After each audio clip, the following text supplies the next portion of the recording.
বোঝাপড়া। সংসারে যারা শুধু শাসক হতে চায় তারা কখনো সংসারে শান্তি চায় না।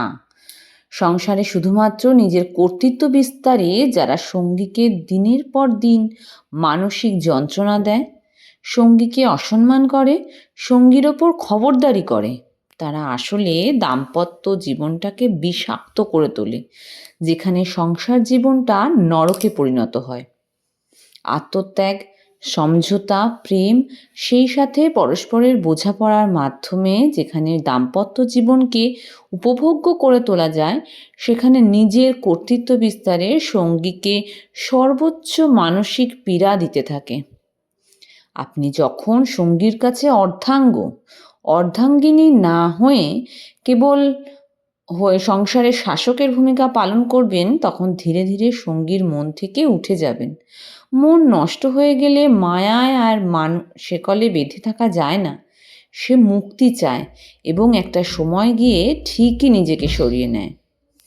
সংসার জীবন কারো কাছে আরাধনার, কারোর কাছে পরম যত্নের এবং সম্পূর্ণ গুরুত্বপূর্ণ একটি অধ্যায়। আর এই সংসারে যারা নিজের সঙ্গীর কাছে কেবল শাসক হিসেবে প্রতিষ্ঠা করে, তারা সঙ্গীর ভালোবাসা পাওয়ার যোগ্যতা রাখে না, সঙ্গীকে পরম মানসিক যন্ত্রণা দিতে থাকে এবং সঙ্গীকে চরম অবহেলায় ফেলে রাখে। এমন মানুষদের প্রতি তাদের সঙ্গীর মনে ঘৃণা জন্মাতে থাকে। এতটাই টান কম অনুভব করে যখন পাশাপাশি থাকতেও ঘৃণা লাগে।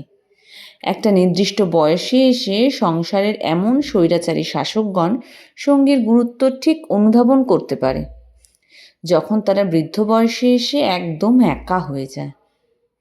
সংসার জীবন হওয়া উচিত ভালোবাসার অভয়ারণ্য, যেখানে সঙ্গী থাকবে মানসিক শান্তির আস্থা।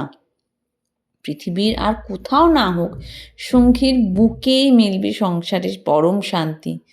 সংসারের শাসক হয়ে নয়, বরং একজন ব্যথায় অন্যজনের ভেতর হাহাকার জন্মাবে। সঙ্গীর ওপর কর্তৃত্ব নয়, যেখানে পরস্পরের মনে ভালোবাসা এবং প্রেমের রসায়ন সৃষ্টি করবে। তবে তো পৃথিবীতে একজন মানুষের শান্তির জায়গা হয়ে উঠবে এই সংসার, তাই না? কলমে মোহাম্মদ ফায়াদ মিয়া, আমি কণ্ঠে প্রীতা। নমস্কার।